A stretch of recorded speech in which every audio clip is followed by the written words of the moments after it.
तर अनिशा आता चालली आहे व्हिएतनामला. Solo trip. Wow. Per head किती झाले? 500. एवढी जास्त कॅश? अरे खर्च होऊन जातील.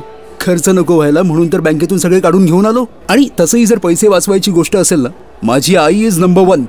आणि मी तर ठरवलंय की सगळे पैसे तिच्या कस्टडीमध्ये ठेवून द्यायचे, म्हणजे मला जास्त सेव्हिंग करता येईल. I don't think that's such a great idea.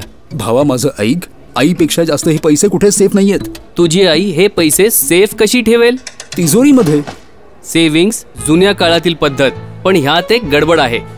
तुझे पैसे तुझ्या आईच्या तिजोरीत सेफ तर राहतील, पण त्यांची व्हॅल्यू नाही वाढणार. असं समज शाळेत असताना तू 100 रुपये सेव्ह केलेस, पण व्हॅल्यू त्या 100 रुपयांची आज सेम असेल जशी ती तेव्हा असायची. कसं शक्य आहे? इन्फ्लेशनही होतं ना. Exactly.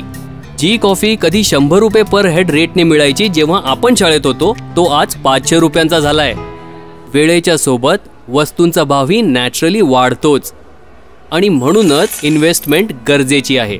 Savings is like preserving the seed, पण investment is like planting seed in the garden.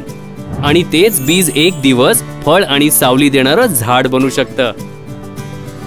हा यार, म्हणणं तर तुझं सही आहे. जसं म्युच्युअल फंड सही आहे.